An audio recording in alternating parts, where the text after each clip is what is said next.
मोतीचंद सेठिया आदर्श विद्या मंदिर उच्च माध्यमिक विद्यालय सोजत नगर, दिनांक 18/6/2020, कक्षा द्वादशी, विषय हिंदी अनिवार्य, अध्याय 2, भ्रमर गीत से चयनित कुछ पद।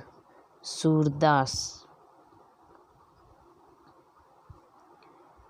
इसमें अपन ने प्रथम पद पूर्व में पढ़ लिया है, जिसके अंतर्गत गोपियाँ जो है प्रभु श्री कृष्ण को हारिल पक्षी की उपमा देती है, अर्थात ये कहती है कि हमारे मन ने श्री कृष्ण की भक्ति रूपी डोरी को पकड़ रखा है। और दूसरा पद कुछ इस प्रकार रहेगा, हम तो दुहु भांति फल पायो, जो ब्रजनाथ मिले तो नीको, नातरु जग जब गायो। कहम वे गोकुल की गोपी, सब बरनहीन लघु जाति, कहम वे कमला के स्वामी, संग मिली बैठी इक पांति। निगम ध्यान मुनि ज्ञान अगोचर, ते भय घोष निवासी, ता ऊपर अब साँच कहो, धो मुक्ति कौन की दासी। जोग कथा पा लागो, उदो न कहूँ बारंबार, सूर श्याम तजी और भजे, जो ताकी जननी छार। इस पद के काठिन्य निवारण। दुहु भांति अर्थात दोनों दशाएं। ब्रजनाथ का अर्थ होगा प्रभु श्री कृष्ण। निको का मतलब अच्छा, ना तरु नहीं तो, जस यश या गुणगान। कमला शब्द आया है माँ लक्ष्मी के लिए। इक पांति अर्थात एक पंक्ति, निगम एक वेद का वाक्य, अगोचर अदृश्य, घोष अहिरों की बस्ती, जोग कथा निर्गुण साधना की बातें, पाँव छार राख या व्यर्थ, बेकार, जननी माता या माँ। प्रस्तुत पद में कवि सूरदास द्वारा रचित भ्रमर गीत के संकलित पदों से अवतरित हैं। इसके अंतर्गत गोपियाँ उद्धव जी द्वारा निर्गुण ब्रह्म के उपदेश का विरोध करती हुई अपने सगुण साधना को श्रेष्ठ बताती हुई कहती हैं कि इस चित्र में हम देखेंगे उद्धव जी जो भगवान श्री कृष्ण के संदेशवाहक और परम मित्र हैं, जो निर्गुण ब्रह्म का संदेश गोपियों तक पहुंचाने आए हैं, क्योंकि गोपियां मन मस्तिष्क से ईश्वर की उपासना में अर्थात श्री कृष्ण की उपासना में लीन हैं और ये अपने संदेश के माध्यम से उनकी सगुण भक्ति को त्याग कर उन्हें निर्गुण भक्ति का उपदेश देना चाहते हैं। अब अपने पद का भावार्थ।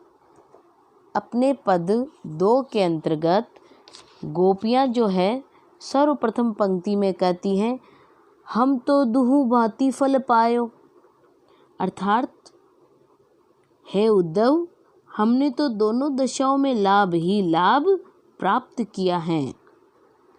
जो ब्रजनाथ मिले तो नीको, नातरु जग जस गायो। अब आगे क्या कह रही है, श्री कृष्ण के प्रेम से हम सभी को 2 तरीके से लाभ है, अर्थात 2 दशाओं में लाभ है। पहली दशा, या तो श्री कृष्ण हमें मिल जाएंगे, अर्थात हमें मोक्ष की प्राप्ति हो जाएगी, हमारा जीवन सफल हो जाएगा। और दूसरी दशा गोपियाँ बताती हैं कि श्री कृष्ण न मिले तो उनसे अनन्य प्रेम भक्ति रखने के कारण इस संसार में हमें अपार यश की प्राप्ति होगी। लोग श्री कृष्ण के साथ इन गोपियों को भी सदैव याद रखेंगे। फिर क्या कह रही है आगे, कहम वे गोकुल की गोपी सब बरनहीन लघु जाति। आगे गोपियाँ कहती हैं कि हम तो गोकुल की गोपियाँ हैं, हमारी क्या हैसियत है, हम तो जाति से भी निम्न हैं, अर्थात उच्च वर्ण या जाति की हम नहीं हैं। फिर भी हमें श्री कृष्ण का अनन्य प्रेम मिला है, ये हमारे लिए बड़े सौभाग्य की बात है। आगे गोपियाँ क्या कहती हैं, आगे गोपियाँ कह रही है, कहम वे कमला के स्वामी संग मिली बैठी इक पाती। अर्थात श्री कृष्ण तो साक्षात भगवान हैं और वह कमला अर्थात लक्ष्मी के पति हैं। इतने श्रेष्ठ होते हुए भी हमें उनके साथ एक पाती अर्थात एक पंक्ति में बैठने का सौभाग्य प्राप्त हुआ है। विष्णु के अवतार हुए हैं और गोपियाँ क्या कह रही है, लक्ष्मीपति भगवान विष्णु के अवतार कौन, श्री कृष्ण के साथ हमारा नाम जुड़ गया तो यह हमारे लिए बड़े ही भाग्य की बात है। आगे गोपियाँ कह रही है, निगम ध्यान मुनि ज्ञान अगोचर ते भय घोष निवासी। और आगे गोपियाँ क्या कह रही है, इसी क्रम में कह रही है कि यह हमारे लिए बड़े ही भाग्य की बात है कि हमें श्री कृष्ण की भक्ति मिली है, हमें इनके भक्ति रस में डूबने का सौभाग्य प्राप्त हुआ है। श्री कृष्ण तो बड़े बड़े वेदों के ज्ञाता महान ऋषि मुनियों को भी अगोचर हैं, अर्थात श्री कृष्ण सबसे सर्वश्रेष्ठ हैं। वही भगवान श्री कृष्ण घोष निवासी अर्थात हमारे गोकुल में, हम अहीरों की बस्ती में हमारे साथ में रहे हैं या रहते हैं। अतः गोपियाँ पुनः उद्धव जी से कहती हैं, क्या कह रही हैं, पुनः उद्धव जी से कह रही है कि इससे बड़ा भाग्य और क्या हो सकता है, इससे बड़ा सत्य भी क्या होगा और इससे बड़ी मुक्ति भी नहीं है। धो मुक्ति कौन की दासी। अतः हे उद्धव, आप जिस मुक्ति की बात कर रहे हैं, आप तनिक बताइए वह किसकी दासी हैं, अर्थात वह भक्ति की ही दासी हैं। हमारा ये सुख मोक्ष से भी बड़ा है, अतः हम चाहकर भी अपने आराध्य श्री कृष्ण की भक्ति का त्याग नहीं कर सकती। आगे गोपियाँ कह रही है, जोग कथा पा लागो उधो ना कहूँ बारंबार, सूर श्याम तजी और बजे जो ताकी जननी छार। आगे गोपियाँ क्या कह रही है कि हम चाहकर भी अपने प्रभु का त्याग नहीं कर सकती।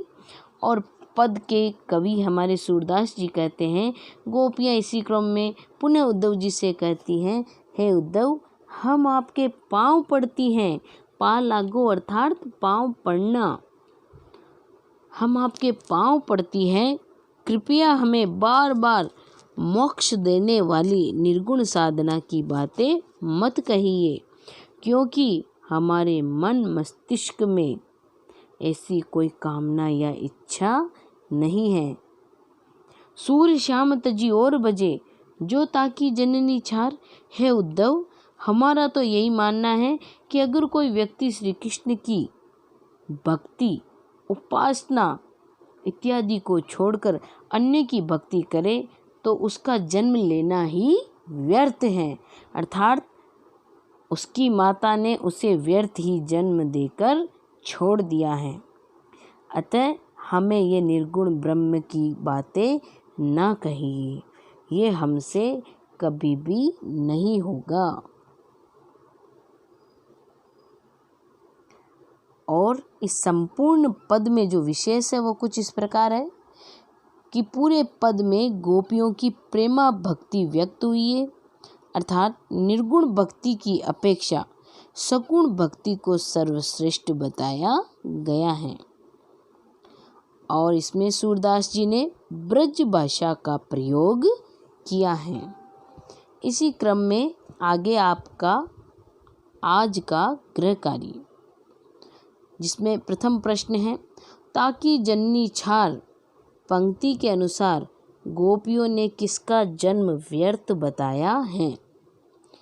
प्रश्न संख्या 2, उद्धव गोपियों को किसका संदेश देना चाहते हैं, यानी कि कौन सा संदेश देने के लिए उद्धव गोपियों के समक्ष आए हैं। प्रश्न संख्या 3, गोपियों ने उद्धव को अपने लाभ की कितनी दशाएं बताई हैं, वह कौन सी लिखिए। प्रश्न संख्या 4, गोपियों के अनुसार उनके प्रभु श्री कृष्ण गोकुल में उनके साथ किस बस्ती में रहते हैं, लिखिए। धन्यवाद। आज का गृह कार्य सोच समझकर अपनी उत्तर पुस्तिका में सभी भैया बहन अवश्य करें।